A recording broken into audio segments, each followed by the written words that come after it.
بسم اللہ الرحمن الرحیم۔ مفتی شعیب اللہ خان صاحب کے بیانات کے لیے مفتی صاحب کے آفیشیل چینل کو سبسکرائب کریں اور زیادہ سے زیادہ شیئر کریں۔ بسم اللہ الرحمن الرحیم۔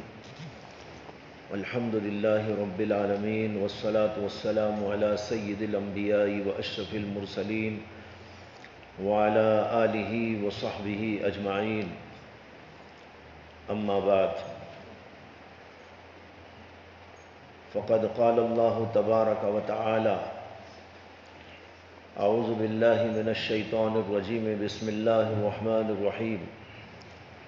ادع الى سبیل ربک بالحکمۃ والموعظۃ الحسنۃ وجادلہم باللتی ہی احسن ان ربک هو اعلم بمن ضل عن سبیلہ وهو اعلم بالمہتدین۔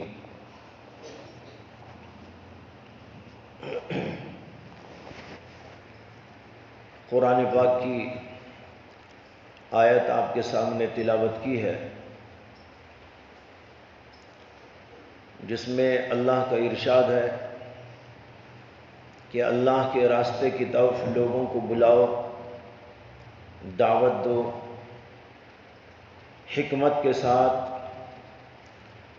اور بہترین نصیحتوں کے ذریعے، اور ان لوگوں سے مجادلہ، مناظرہ، مباحثہ کرو ایسے طریقے پر جو اچھا اور بہتر ہے۔ اس آیت کریمہ میں دعوت اللہ اور دعوت اللہ کے دو اہم طریقے اور ایک ضمنی طریقہ، تین باتیں بتائی گئی۔ اللہ کے راستے کی طرف دعوت دینا، یہ ہر مسلمان اپنی اپنی حیثیت سے اس کے اوپر لاگو ہوتا ہے، ضروری ہوتا ہے۔ اور حضرات علماء کرام، قرآن و حدیث کے ماہرین،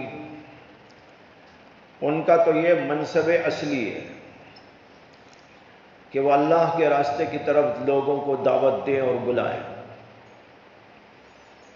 ہم لوگ جو پڑھتے ہیں، پڑھاتے ہیں، قرآن، حدیث اور دیگر علوم، فنون،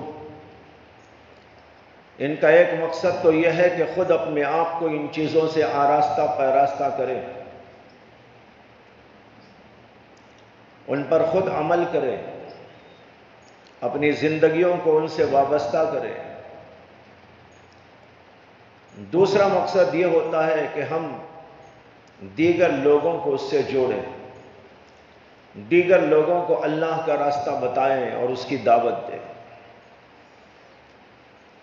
اللہ تعالیٰ نے دعوت اللہ کو ضروری قرار دیا اور اس کا حکم دیا، لیکن اس کا طریقہ اجمالی طور پر بیان کر دیا۔ اجمالی طور کا مطلب یہ ہے کہ اس کے کچھ بڑے بڑے اصول بتا دیے، ضمنی طور پر ان کی تفصیلات اور ان کی کیفیات، ان کی تدابیر، ان کے اسباب، یہ اللہ نے ہمارے حوالے کر دیا ہے۔ بڑے بڑے جو اصول بتائے وہ تین ہیں، اور ان میں سے بھی دو اہم اور ضروری ہیں اور اصل ہیں، اور ایک ضمنی ہے۔ اللہ نے کہا ادع الی سبیل ربک بالحکمہ، اللہ تعالیٰ کے راستے کی طرف لوگوں کو دعوت دو۔ اس کا ایک طریقہ ہے حکمت۔ حکمت کے معنی علم، علم کی روشنی میں، علم کے دلائل کی روشنی میں لوگوں کو دعوت دو۔ حکمت کا لفظ قرآن میں جگہ جگہ، احادیث کے اندر بھی بہت ساری جگہ اسی معنی میں استعمال کیا گیا ہے۔ حکمت یعنی علم۔ تو پہلی شکل اور پہلا طریقہ جو بتایا ہے وہ ہے حکمت کے ساتھ، یعنی علم کی روشنی میں، علم کے دلائل سے لوگوں کو اللہ کے راستے کی طرف بلاؤ، اور دوسرا بتایا والموعظۃ الحسنہ، موعظت حسنہ سے، اور موعظت حسنہ کا ترجمہ ہے بہترین نصیحت کے ساتھ، دل گداز باتیں، آخرت کی باتیں، اللہ کی باتیں، اور جو ہے مختلف ایسے امور لوگوں کے سامنے پیش کرنا جو ان کے دل کو اپیل کرنے والے ہیں۔ اس کا نام ہے نصیحت، موعظت، بہترین موعظت کے ساتھ لوگوں کو اللہ کا راستہ بتاؤ۔ یہ دو تو اصل ہے، اور تیسری بات بتائی وجادلہم باللتی ہی احسن، کہ لوگوں کو مناظرے کے ساتھ بھی دعوت دو، لیکن وہ مناظرہ، مجادلہ اچھے انداز سے ہونا چاہیے، پیارے انداز سے ہونا چاہیے۔ اس طریقے پر لوگوں کو مجادلے کے ذریعے بھی اللہ کے راستے کی طرف دعوت دو۔ یہ تین چیزیں بتائی گئی اس میں، یہ بنیادی تین چیزیں ہیں۔ علم کی روشنی میں دعوت دینا یعنی دلائل کے ساتھ، اور دوسرے موعظت کے ساتھ، اور تیسرے مباحثے کے ساتھ، جس کو مناظرہ کہتے ہیں۔ اب رہی ان کی تفصیلات، ان کی شکیں اور ان کی صورتیں، اور زمانے اور حالات کے اعتبار سے الگ الگ انداز، یہ اللہ نے ہمارے حوالے کر دیا ہے۔ جو طریقہ مناسب سمجھو، جو طریقہ اچھا سمجھو، جو طریقہ قرآن و حدیث کی روشنی میں غلط نہ ہو، وہ سب اختیار کر سکتے ہو۔ یہ ہے اللہ کے راستے کی طرف دعوت دینے کے تین بنیادی اصول، حکمت کے ساتھ، موعظت کے ساتھ، مجادلے کے ساتھ۔ اور یہ تین طریقے اس لیے بتائے ہیں کہ دنیا میں انسان بھی تین طرح کے ہوتے ہیں۔ ایک وہ لوگ ہوتے ہیں جو معمولی ذہن کے ہوتے ہیں، ان کو آپ موعظت اور نصیحت کے ذریعے اللہ کا راستہ بتائے تو وہ مان لیتے ہیں۔ سادے دل لوگ، معمولی قسم کے لوگ، معمولی عقل کے لوگ، ان کو بس نصیحت کرنا ہے، آخرت کی فکر دلانا ہے، قبر حشر کی باتیں بتانا ہے، اپنا مقصد حیات بتانا ہے کہ بھئی تم کیوں آئے دنیا میں، کیا مقصد سے آئے، کیا کر رہے ہو، ذرا سوچو، غور کرو۔ اللہ نے تم کو پیدا کیا، اللہ نے کائنات کو پیدا کیا، تم یوں ہی تو پیدا ہو کے نہیں ہو، بلکہ تم کو اللہ نے پیدا کیا۔ جب اللہ نے پیدا کیا تو آؤ اللہ کی بات مانو۔ ایک موٹی سی عقل والا بھی ان باتوں کو سمجھ لیتا ہے، قبول کر لیتا ہے۔ دوسرے وہ لوگ ہوتے ہیں جو پڑھے لکھے ہوتے ہیں، دنیا کو سمجھے ہوئے ہوتے ہیں، اور ان کی عقل ذرا عام لوگوں سے بڑی ہوئی ہوتی ہے۔ اب ایسے لوگوں کو آپ اتنے سادے انداز سے دعوت دیں تو قبول نہیں کرتے، وہ کہتے ہیں بھائی دلیل چاہیے۔ ان کی طبیعت بھی سادی ہی ہوتی ہے، لیکن عقل کی روشنی میں باتوں کو سمجھنا چاہتے ہیں۔ آپ نے کہا اللہ ایک ہے، وہ کہتے ہیں دلیل دیجئے۔ آپ کہتے ہیں محمد الرسول اللہ صلی اللہ علیہ وسلم اللہ کے پیغمبر تھے، وہ کہتے ہیں میں ایسے ہی کیسے مان لوں، دلیل دیجئے۔ اب آپ اس کو پروو کریں، دلیلوں کے ذریعے ثابت کریں کہ محمد الرسول اللہ صلی اللہ علیہ وسلم نبی تھے۔ اس کی ایک دلیل یہ ہے، اس کی ایک دلیل یہ ہے، اخلاق آپ کی بہترین دلیل ہے، آپ کا کردار دلیل ہے، معجزات دلیل ہے، قرآن ایک معجزہ ہے وہ خود دلیل ہے۔ تو دلیلوں پر دلیلیں جب آپ دیں گے تو ان کا دل کھلے گا اور مانیں گے۔ اللہ کی وحدانیت پر دلیل، اللہ کے وجود پر دلیل، اللہ کی صفات کے بارے میں بحث، اسی طریقے پر اور بہت ساری چیزیں ہیں۔ ان سب چیزوں کے بارے میں کچھ لوگ وہ ہوتے ہیں جو عقل کے ذریعے سمجھنا چاہتے ہیں، دلیلوں کے ذریعے معلوم کرنا چاہتے ہیں۔ تو آپ ان لوگوں سے جب بات چیت کریں گے تو آپ کو پہلا طریقہ اختیار کرنا پڑے گا، اور پہلا طریقہ کیا ہے؟ بالحکمہ، حکمت کے ساتھ، یعنی علم کے دلائل کے ساتھ آپ دلیل دیں گے، اور وہ سمجھدار ہے تو سمجھے گا۔ اور اگر معمولی قسم کی آدمی سے آپ کی گفتگو ہو رہی ہے تو وہاں موعظت کافی ہے۔ اور اسی سے ایک بات اور سمجھ میں آئی کہ پہلا کام علماء کر سکتے ہیں اور دوسرا کام عوام بھی کر سکتے ہیں، جبکہ اس کے اندر کچھ سمجھ بوجھ ہو اور کچھ سیکھا ہوا ہو اور کچھ بات کرنے کا سلیقہ اس کے اندر موجود ہو، تو عام آدمی بھی ایک عام آدمی کو دین کی دعوت اس کے ساتھ دے سکتا ہے، موعظت حسنہ کے ساتھ۔ لیکن جو پہلا کام ہے وہ علماء ہی کر سکتے ہیں، وہاں دلیلوں کی ضرورت پڑے گی، اس سے کہ وہ لوگ بغیر دلیل کے نہیں مانتے، ہاں دلیل دیتے ہیں تو مانتے ہیں۔ یہ دو قسم کے لوگ ہو گئے، اور دو قسم کے لیے اللہ نے دو اصول بتا دیے۔ لیکن ایک تیسری قسم بھی ہوتی ہے انسانوں کی، اور ان کو کہتے ہیں کٹ حجتی، یعنی حجت کرنے والے۔ بات سمجھ میں بھی آ گئی تو قبول نہیں کرتے، ہر چیز میں الٹی بحث کرتے ہیں، مباحثہ کرتے ہیں، دلیل کو کاٹنے کی کوشش کرتے ہیں۔ یہ تیسری جو قسم ہوتی ہے، ان کے ساتھ اللہ نے کہا وَجَادِلْهُمْ بِالَّتِي هِيَ أَحْسَنُ، ان سے مجادلہ کرو، مباحثہ کرو، بہترین طریقے سے مباحثہ کرو۔ وہاں بھی دلیلوں کی ضرورت پڑتی ہے، اور دلیلوں کے ساتھ ان کی دلیل کو کاٹنے کی بھی ضرورت پڑتی ہے کہ ایک اپنی دلیل دیں، اور جو وہ دلیل دے رہا ہے اس دلیل کو آپ کاٹیں، اس کا نام ہے مجادلہ۔ اللہ نے کہا وَجَادِلْهُمْ بِالَّتِي هِيَ أَحْسَنُ، یہ بھی قرآن نے بتا دیا کہ یہ بھی ایک طریقہ ہے دعوت اللہ کا۔ تین طریقے ہو گئے، وہ بھی اجمالی اور بنیادی وہ اساسی طریقے ہیں۔ اس کے ضمن میں آپ جائیں تو بے شمار شکلیں، بے شمار طریقے، بے شمار جو ہے صورتیں، یہ سب نکل آئے۔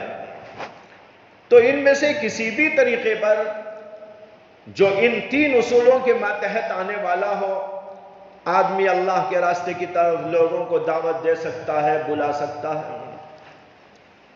جب ان تینوں راستوں کو اللہ نے کہا کہ یہ اللہ کے راستے کے طرف بلانے کے راستے ہیں، تو معلوم ہوا کہ ان تینوں کے اندر مہارت پیدا کرنے کی کوشش کرنا چاہیے۔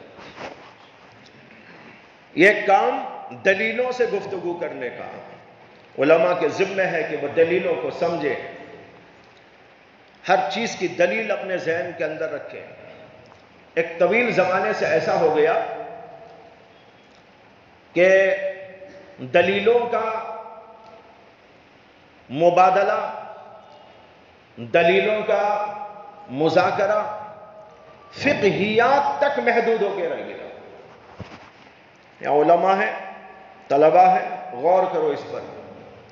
ایک طویل زمانے سے ایسا ہو گیا کہ دلیلوں کو پیش کرنا اور اس کے بارے میں بحث اور مذاکرہ کرنا فقہیات تک محدود ہو گیا۔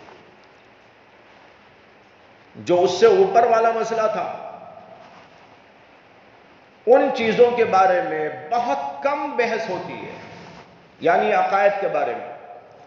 جبکہ ہم کو یہ معلوم ہے کہ فقہیات کے اندر اختلاف جو ہوتا ہے وہ کہیں امام شافعی سے ہوتا ہے، تو کہیں امام مالک سے ہوتا ہے، کہیں امام احمد سے ہوتا ہے، کہیں ابن المبارک سے ہوتا ہے، تو کہیں اسحاق بن راہویہ سے ہوتا ہے۔ ان میں بھی چار زیادہ بڑے امام ہیں، ان میں آپس میں زیادہ اختلاف ہے۔ یہاں پر آتے ہیں تو دلیلوں پر دلیلیں، دلیلوں پر دلیلیں پیش کرنے کا ایک طریقہ ہو گیا۔ لیکن بھائی ہم یہ بھی جانتے ہیں کہ ان ائمہ میں سے ہر ایک اپنی جگہ پر حق پر ہے۔ اگر کوئی شافعی ہے وہ بھی جنت میں جائے گا، کوئی مالکی ہے وہ بھی جنت میں جائے گا، اور کوئی حنفی ہے تو وہ بھی جائے گا، کوئی مالکی ہے تو وہ بھی جائے گا۔ لیکن جو عقیدوں کا مسئلہ ہے اس کے بارے میں بحث اتنی مختصر رہ گئی ہمارے مدارس کے اندر کہ جو نہ ہونے کے برابر ہے۔ اسے ادھر توجہ دلا رہا ہوں کہ اس کی تیاری ہمیں کرنا چاہیے کہ ہم لوگوں کو قائل کریں عقیدوں میں اللہ کی وحدانیت پر، اللہ کے وجود پر، اسی طرح اللہ کی صفات پر، نبی کریم صلی اللہ علیہ وسلم کی رسالت اور نبوت پر، آخرت پر، ان سب کے بارے میں بہترین دلائل کی روشنی ہمارے پاس ہونی چاہیے۔ اور وہ دلیلیں ایک تو قرآن و حدیث کی دلیلیں ہوتی ہیں جو مسلمانوں کو کام آ جاتی ہیں، اور ایک وہ دلیلیں ہیں جو غیروں کو کام نہیں آتی، اس سے کہ غیر تو آپ کے قرآن کو نہیں مانتا، اس کو آپ قائل کرنا چاہیں تو آپ کو یہاں پر آ کر عقلی دلیلوں کا سہارا لینا پڑے گا۔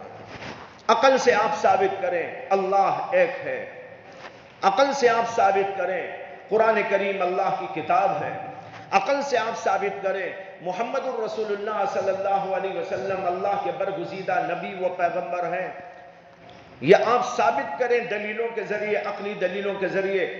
یہ دنیا ختم ہونے والی ہے، یہ پائیدار نہیں ہے، ایک اور عالم آنے والا ہے، اس کا نام آخرت ہے، آخرت میں حساب ہے، کتاب ہے، سزا ہے، جزا ہے۔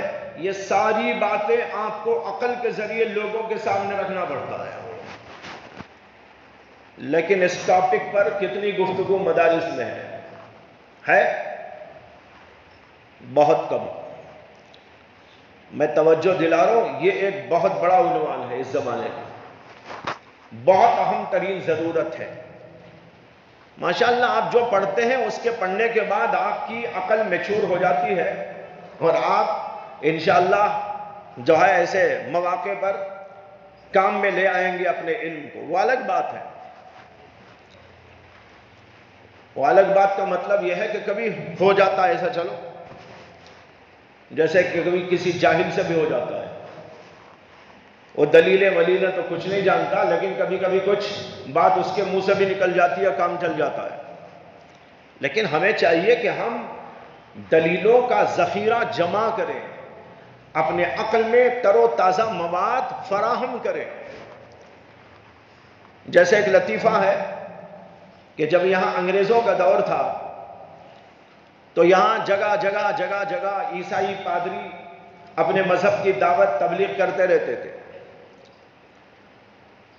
تو ایک جگہ پر ایک پادری کتابیں رکھ کر لوگوں کے درمیان میں اپنے مذہب کی تشہیر اور اشاعت کر رہا تھا، اور وہ یہ کہتا جا رہا تھا کہ حضرت عیسیٰ علیہ السلام اللہ کے بیٹے، اور وہاں عوام بیچارے کھڑے ہوئے ہیں، تک رہے ہیں اس کا منہ۔ وہ کہہ رہا ہے وہ عیسیٰ علیہ السلام تو اللہ کے بیٹے ہیں، اور وہ اللہ کی طرف سے آئے اور انہوں نے جو ہے اپنے آپ کو پیش کر دیا، اور پوری دنیا کی طرف سے وہ جو ہے قتل کر دیے گئے۔ جو ان کو مانے گا اللہ کے ہاں اسے نجات ملے گی، جو ان کو نہیں مانے گا اسے نجات نہیں ملے گی۔ بہرحال وہ اپنے مذہب کی بات کہتا جا رہا تھا، لوگ کھڑے ہوئے سن رہے تھے۔ تو کچھ علماء آ کر اپنی عالمانہ گفتگو سے اس کو جواب دینا چاہ رہے تھے، لیکن عالم کی گفتگو عوام کو نہیں سمجھ میں آ رہی تھی۔ وہ تو سمجھ رہا ہوگا لیکن عوام کو نہیں سمجھ میں آ رہی تھی۔ ایک دیہاتی آدمی وہاں موجود تھا، اس نے کہا مولانا آپ ذرا ٹھہر جائیے، میں اس کا جواب دیتا ہوں۔ وہ آگے بڑھا، آگے بڑھ کر اس آدمی سے پوچھا، پادری سے، کہ بھئی تمہارا کیا دعویٰ ہے، کیا کہنا چاہتے ہو؟ تو اس نے کہا میں کہہ رہا ہوں کہ حضرت عیسیٰ علیہ السلام اللہ کے بیٹے تھے۔ اس نے کہا اچھا یہ کہنا چاہتے ہو، ٹھیک، اچھا مجھے یہ بتاؤ کہ تمہارے اللہ کی عمر کتنی ہے؟ وہ دیہاتی آدمی اس سے پوچھنے لگا کہ تمہارے اللہ کا بیٹا ہے عیسیٰ، تو تمہارے اللہ کی عمر کتنی ہے؟ تو وہ کہنے لگا لا حول ولا قوت الا باللہ، اللہ کی عمر، اللہ ہمیشہ سے ہمیشہ رہنے والا ہے، وہ اللہ کی عمر کیا ہوتی؟ وہ تو ہمیشہ سے ہمیشہ رہے گا۔ اچھا ہمیشہ سے ہمیشہ رہے گا، اچھا اس اللہ کے جو ہمیشہ سے ہے ہمیشہ رہے گا کتنے بیٹے ہیں؟ اس نے کہا ان کے ایک ہی بیٹے عیسیٰ علیہ السلام۔ اس نے کہا دیکھو میری عمر 50 برس ہے اور میرے 10 بچے ہیں۔ اس نے کہا کہ میری عمر 50 برس ہے اور میرے 10 بچے ہیں، 10 بیٹے ہیں، تیرے اللہ سے تو میں ہی اچھا ہوا کہ تیرے اللہ کی عمر ہمیشہ سے ہمیشہ تک اور ایک ہی بیٹا پیدا کیا، میں اس سے اچھا کہ 50 برس میں میرے 10 بچے ہو گئے۔ بس اسی پہ سارا مناظرہ ختم ہو گیا۔ تو کبھی کبھی ایسا نکل جائے وہ الگ بات ہے، ایسا بول رہا ہوں لطیفہ ہے، نہیں واقعہ ہے۔ لطیفہ کا مطلب یہ نہیں کہ واقعہ نہیں ہوا تھا، واقعہ ہوا تھا، یہ کتابوں میں لکھا ہوا ہے۔ بتائے رہا ہوں کہ اس امید پر تو آدمی کو نہیں بیٹھنا چاہیے کہ میں بھی ایسا کبھی آ کے بیان کر دوں گا، اس کے تیاری کرنا چاہیے۔ اس کے لیے میں آپ کو کہتا ہوں کہ حضرت مولانا حکیم الامت اشرف علی تھانوی رحمۃ اللہ علیہ کی کتابوں کا مطالعہ کرو، حضرت مولانا قاسم صاحب نانوتوی رحمۃ اللہ علیہ کی کتابوں کا مطالعہ کرو، اور جو بڑے طلباء ہیں فارغ ہونے والے ہیں افتاء کورس میں ہیں، ان طلباء کو مشورہ دیتا ہوں کہ وہ حجت اللہ البالغہ کا مطالعہ کریں۔ اگر اس کے سمجھ میں آنے میں کچھ آپ کو دقت و پریشانی محسوس ہوتی ہو تو حضرت مولانا مفتی سعید احمد صاحب پالن پوری نے اس کی شرح لکھی ہے، اس کو دیکھا کریں۔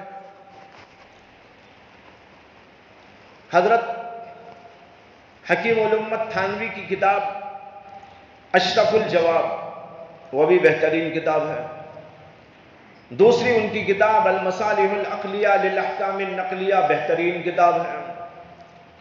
مولانا قاسم صاحب نانوتوی رحمۃ اللہ علیہ کی کئی کتابیں ہیں جن میں عقل کے ذریعے لوگوں کے شبہات و شکوک ان سب چیزوں کا بہترین انداز سے جواب دیا گیا ہے۔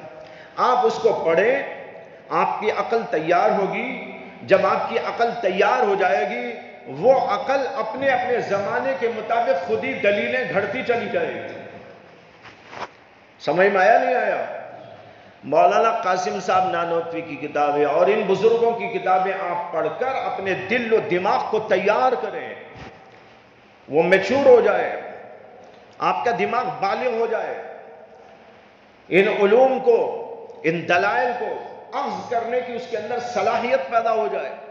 جب اتنا عقل تیار ہو جائے گی تو جب جو موقع آتا رہے گا وہاں پر آپ کی عقل خود بخود اس کے نئے نئے جوابات تلاش کرتی چلی جائے گی۔ تو بھائی اس کی بڑی ضرورت ہے۔ یہ ہے بالحکمہ، حکمت کے ساتھ ایک موعظت، نصیحت، عبرت کی باتیں، آخرت کی باتیں، اس طرح کی باتوں کے ذریعے یہ تو عام قسم کے عقل والے بھی کر سکتے ہیں اور عام لوگوں کو یہ دلیلیں کام آ جاتی ہیں۔ اور تیسرا جو ہے بحث اور مباحثہ، اس کے لیے تو کچھ اور بھی زیادہ قابلیت پیدا کرنے کی ضرورت ہوتی ہے کہ ہم ان لوگوں کی کتابوں کا بھی مطالعہ کریں، یہودیت کا مطالعہ کریں، عیسائیت کا مطالعہ کریں، قادیانیت کا مطالعہ کریں۔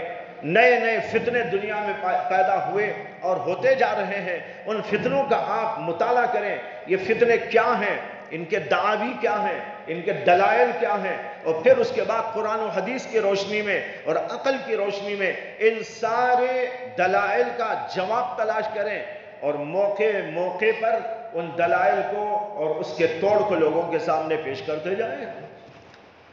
جب آپ یہاں سے باہر نکلیں گے، اب تو چہار دیواری میں بڑے محفوظ ایریا میں، چہار دیواری میں ہے، بڑے محفوظ ایریا میں ہے، لیکن جب آپ یہاں سے پڑھ کر باہر نکلیں گے، نکلتے ہی سارے فتنے آپ کو آ کے لپٹ لیں گے۔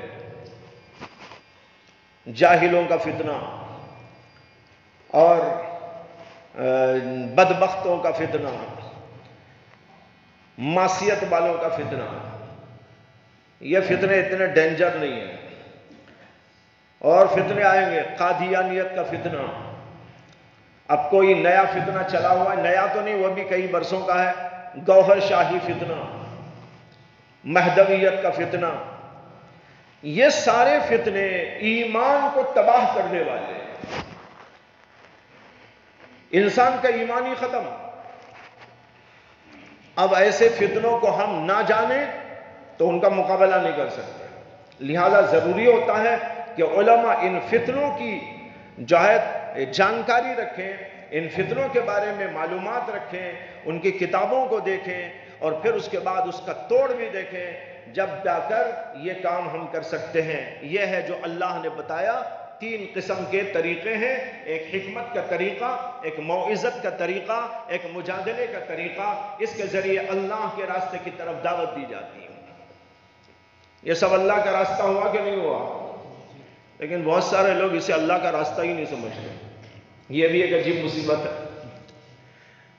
یعنی اگر مجادلہ کریں تو کہتے ہیں بھئی اللہ کا راستہ یہ نہیں ہے،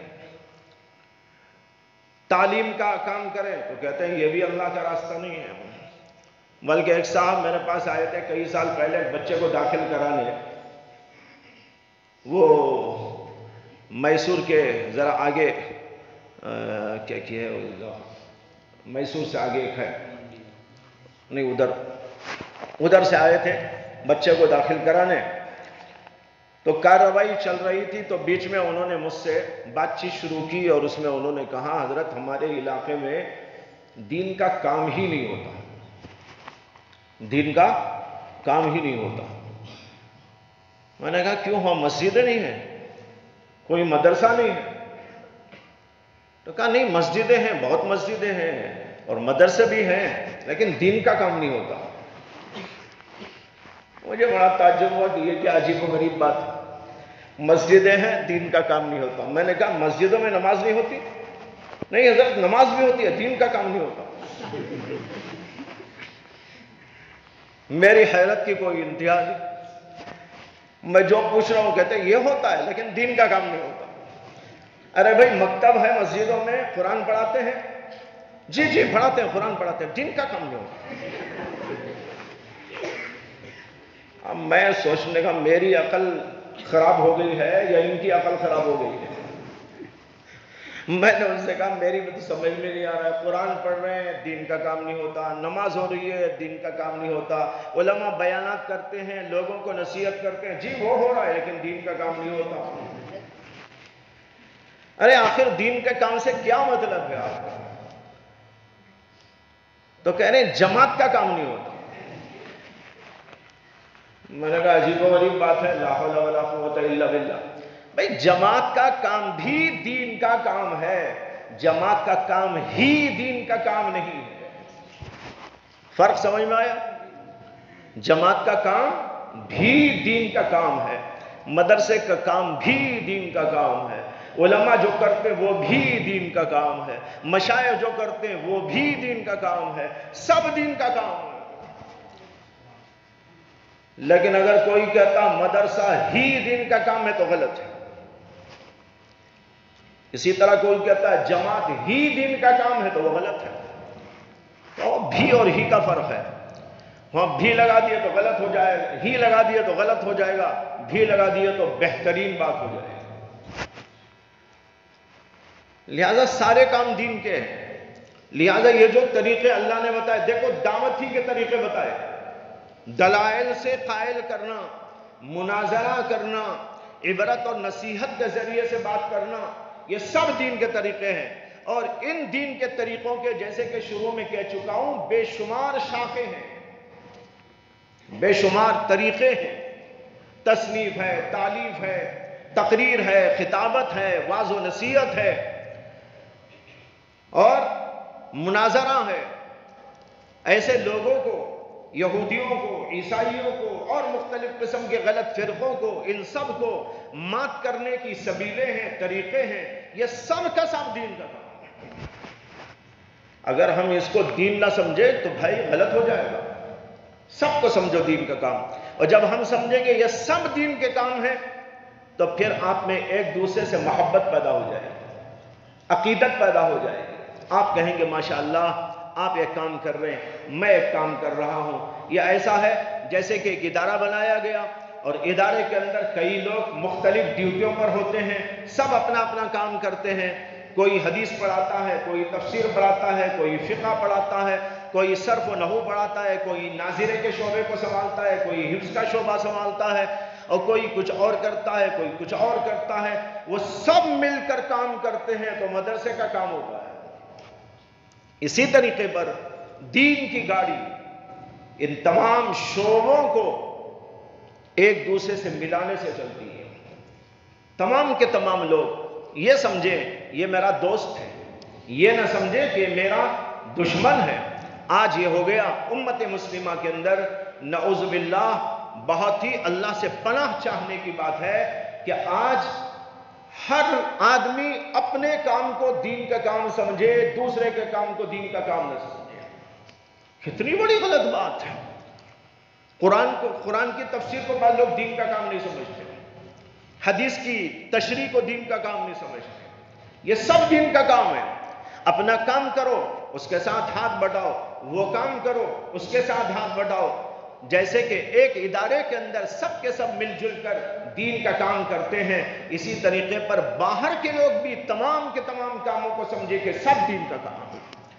مدرسے والے جو خدمت انجام دے رہے ہیں، اگر وہ خدمت نہ ہوتی تو دنیا میں کوئی دین کا قائم نہ ہوتا، ان کے پاس قرآن ہی نہ ہوتا۔ مدارس کے اندر حفظ کرایا جاتا ہے، بچوں کو حافظ بنایا جاتا ہے۔ اگر مدارس والے حافظ نہ بناتے تو آپ کے پاس حفظ قرآن والے نہ ہوتے، جب حفظ قرآن والے نہ ہوتے تو قرآن ہی نہ ہوتا، دنیا سے ناپید ہو جاتا۔ اور پھر یہ علماء نہ ہوتے جو دن رات بیٹھ کر اپنے اپنے علاقوں میں، اپنے اپنے مدارس میں غور و فکر کرتے جا رہے ہیں، تحقیق کرتے جا رہے ہیں، پڑھتے پڑھاتے جا رہے ہیں۔ یہ علوم کو اگر باقی نہ رکھتے تو پھر کسی کے پاس میں دین کا پیغام نہیں جاتا۔ تو ہر ادارہ اپنی جگہ ضروری، مدارس ضروری، مشائخ ضروری، خانقاہیں جس کو کہا جاتا ہے۔ ہمارے حضرت مولانا شاہ ابرار الحق صاحب نور اللہ مرقدہ فرمایا کرتے تھے، مدارس سے وجود اعمال ہوتا ہے اور تبلیغی کام سے وجود اعمال ہوتا ہے، اور خانقاہوں سے قبول اعمال ہوتا ہے۔ وجود اعمال مدارس سے بھی ہوتا ہے، تبلیغی جماعتوں سے بھی ہوتا ہے، اور خانقاہوں سے قبول اعمال ہوتا ہے۔ لیکن اس مقولے میں حضرت کے میں نے تھوڑی سی ترمیم کرنے کی جرات کی ہے۔ میں یوں کہا کرتا ہوں، مدارس سے وجود اعمال ہوتا ہے، جماعتی کام سے ظہور اعمال ہوتا ہے، اور خانقاہوں سے قبول اعمال ہوتا ہے۔ ایک جگہ قبول، ایک جگہ ظہور میں نے کر دیا ہے۔ حضرت تو دونوں جگہ وجود وجود کہتے تھے۔ وجود کا مطلب یہ ہے کہ یہاں پڑھنے سے نماز کیا، روزہ کیا، حج کیا، زکوٰۃ کیا، ایمان کے حقائق کیا، ایمان کے لوازمات کیا، یہ سب کے سب چیزیں وجود میں آتی ہیں، پتہ چلتا ہے۔ پڑھنے سے پتہ چلتا ہے یہ ہے نماز، یہ ہے روزہ، یہ ہے زکوٰۃ، یہ ہے حج، یہ ہے ایمان، یہ ہے بے ایمانی، یہ کفر، یہ شرک۔ وجود ہوا کہ نہیں ہوا؟ لیکن اس وجود کا ظہور ایسے ہوگا کہ تبلیغی احباب باہر گشت کر کے لوگوں کے درمیان میں پھیلانے کی کوشش کرے، ظہور ہو جائے گا۔ نمازوں کا ظہور، مسجدیں بھریں گی، آئیں گے لوگ اور ایک دوسرے سے جو ہے ملنا ملانا اور سمجھنا سمجھانا ہوتا رہے۔ لیکن اس پر بس نہیں ہے، علماء کو بھی ضرورت ہے، تبلیغی جماعت کے لوگوں کو بھی ضرورت ہے، ان دونوں طبقوں کو ضرورت ہے کہ وہ خانقاہوں کی طرف رجوع کریں، اس لیے کہ اعمال کا وجود کافی نہیں، اعمال کا ظہور بھی کافی نہیں، بلکہ اعمال کی قبولیت ضروری ہے۔ اور قبولیت کب ہوگی؟ جبکہ اندر بنے گا، دل بنے گا، اخلاق بنیں گے، للہیت آئے گی، اخلاص پیدا ہوگا، خشوع خضوع پیدا ہوگا، انابت پیدا ہوگی، اللہ سے تعلق پیدا ہوگا، خوف اور خشیت پیدا ہوگی۔ آدمی وہ کرے گا جو اللہ کو پسند، جو اللہ کو پسند نہیں وہ بالکل نہیں کرے گا۔ یہ ہے قبولیت۔ یہ قبولیت کہاں سے آئے گی؟ مشائخ کے پاس، خانخواہوں سے. لہذا معلوم ہوا کہ سب اپنی اپنی جگہ پر ضروری ہے. وجود اعمال بھی ضروری ہے, ظہور اعمال بھی ضروری ہے, قبول اعمال بھی ضروری ہے. ان تینوں کو ملا کر چلائیں گے دنیا کے اندر دین زندہ رہے گا. لیکن اگر ایک دوسرے کی ٹانگ کھینچتے رہیں گے, نتیجہ کیا ہوگا؟ کچھ بھی نہیں ہوگا. مدرسے والے کی ٹانگ کسی نے کھینچ دی, مدرسہ ٹھپ. تبلیغ جماعت والے کی ٹانگ کسی مدرسے والے نے کھینچ دی تو وہ ٹھپ. دونوں نے مل کر خانقاہ کی کھینچ دی تو وہ ٹھپ. سمجھ میں آیا؟ تبلیغی جماعت والے کیا کریں گے؟ مدرسے کی ٹانگ کھینچیں گے, اور مدرسے والے تبلیغ والوں کی ٹانگ کھینچیں گے. یہ دو تو گر گئے. ان دونوں نے کہا وہ کیوں زندہ ہے, وہ خانقاہ والے کیوں آرام سے بیٹھے ہوئے ہیں؟ اللہ اللہ اللہ اللہ. ان کی ٹانگ کون کھینچ؟ انہوں نے کہا دونوں مل کے کھینچ دیں گے. ان کی ٹانگ دونوں مل کے کھینچ دیتے ہیں. نتیجہ ہوتا ہے سب گئے. کسی کبڑے سے کسی نے پوچھا کہ بھائی تم جھکے ہوئے ہو. کبڑا معلوم نا, جس کی کمر جھکی ہوئی ہوتی ہے, وہ سیدھا نہیں چل سکتا. تو کوئی کبڑا تھا, آ رہا تھا, اس سے پوچھا ارے بھائی کیا ہوا آپ کو؟ اس نے کہا بس بیماری لگ گئی, کبڑا ہو گیا. اچھا تمہارا علاج کر کے ٹھیک کر دیں؟ اس نے کہا نہیں, تم میرے جیسے ہو جاؤ. تم بھی میرے جیسے ہو جاؤ, میں تمہارے جیسا نہیں ہوتا. اب یہ حال ہو گیا ہے, یہ ایک دوسرے کو گرنا. وہ گرا میں بھی گرا, تو گرا میں گرا, سب گرے. نتیجہ ہوا ساری دنیا نے ہم کو گرا دیا. ساری دنیا میں ہماری ذلت ہو گئی. وجہ یہ ہے بھائیو, ہم آپس میں لڑ رہے ہیں, آپس میں کینہ ہے, آپس میں حسد ہے, آپس میں بغض ہے. ایک ذاتی عداوت اور ذاتی بغض ہوتا ہے, اور ایک اجتماعی بغض اور حسد ہوتا ہے. جماعت والوں کو حسد ہو گیا مدرسے والوں کو حسد ہو گیا جماعت والوں سے, اور ان کو حسد ہو گیا ان سے. یہ حسد کی بیماری, عداوت کی بیماری, اس نے ہم کو تباہی کے غار میں لے جا کے ڈال دی ہے. اگرچہ مدارس والے کو زیادہ ایسا نہیں کرتے. مدارس والے مدرسے کی ٹانگ کھینچتے ہیں, جماعت کی ٹانگ نہیں کھینچتے. وہ یہ بھی یاد رکھو. وسع کیا ہے؟ حسد, بغض, نفرت, کدورت. اللہ کے لیے کام کرنے کا جذبہ نہیں, اپنا کام کرنا کا جذبہ ہے. جب اپنا کام کرنے کا جذبہ ہو, اللہ کے لیے کام کرنے کا نہ ہو, تو پھر ہر برائی آ جاتی ہے. اسی لیے اخلاص کی بڑی تعلیم. تو بہرحال میں عرض کر رہا تھا, یہ تمام شعبوں کو ہمیں سمجھنا ہے, تمام شعبوں کو اپنے اندر لانے کی کوشش کرنا ہے. اس کے لیے محنت اور مجاہدہ کرو, اور آپ جب میدان میں نکل کے جائیں گے تو ان تینوں شعبوں میں سے کسی نہ کسی شعبے سے آپ کو خدمت کرنے کا موقع ملے گا, اور ضرورت پڑ جائے گی تو اس ضرورت کے لیے تیاری مدرسے میں رہتے ہوئے آپ لوگوں کو کرنا چاہیے. میں نے پہلی بات کے بارے میں دو چار کتابوں کا حوالہ بھی آپ کو دیا. یہ پڑھائی تو نہیں جاتی, لیکن آپ ادھر ادھر کی کتابوں کا مطالعہ کرنے کی بجائے ایسی کتابوں کا مطالعہ کریں. خارجی وقت میں ذہن تیار ہوگا, ماشاءاللہ خوب لیاقت صلاحیت پیدا ہوگی. حضرت تھانوی کے مواعظ کا بھی مطالعہ کرو. ان کے مواعظ, اللہ نے اس کے اندر ایک عجیب و غریب تاثیر رکھی ہے, اور میں سمجھتا ہوں کہ اس کو پڑھنے والوں کی عقل بھی درست ہو جاتی ہے, دل دماغ بھی درست ہو جاتا ہے. اس سے اس کا بھی مطالعہ اہمیت کے ساتھ کرنا چاہیے. اگرچہ آپ کو پڑھتے ہوئے کچھ بھاری بھرکم الفاظ اور انداز اس میں اندر سامنے آئے گا, لیکن آپ پڑھتے جائیے, چند دن پڑھتے پڑھتے عادت ہو جائے گی تو سمجھ میں آنے لگے گا. جب میں بالکل ابھی ابتدائی اس میں تھا, اسکول میں پڑھتا تھا میں, اس وقت حضرت تھانوی کی ایک کتاب ہمارے گھر میں تھی. تو ہمارے ماموں ایک تھے, ان کو حضرت سے بڑی عقیدت تھی, تو انہوں نے حضرت کی کتابیں لا کے رکھی تھی. اس میں سے ایک کتاب تھی, اس کا نام تھا الابقاء. وہ حضرت کے مواعظ تھے, مواعظ کا مجموعہ تھا. تو میں اس کو اٹھا کے پڑھتا تھا. بہت چھوٹا تھا, اسکول میں پڑھتا تھا, لیکن کچھ ایسا ذوق تھا پڑھنے کا کہ وہ پڑھتا. اور بالکل نہیں سمجھ میں آتا تھا، آپ کو بتا رہا ہوں بالکل نہیں سمجھ میں آتا تھا، لیکن اس کے باوجود بھی پتہ نہیں کیا ہوتا تھا کہ مجھے جی چاہتا تھا پڑھو اسے، تو پڑھتا تھا۔ چند دنوں کے بعد کچھ سمجھ میں آنے لگا، پھر کچھ سمجھ میں آنے لگا، اس کے بعد بہت کچھ سمجھ میں آنے لگا۔ تو بھائی میں عرض کر رہا ہوں اس طریقے پر پڑھنے کی کوشش کرو، اللہ آپ کو بھی جو ہے اس کو سمجھنے کی توفیق عطا فرمائیں گے۔ وآخر دعوانا الحمدللہ رب العالمین۔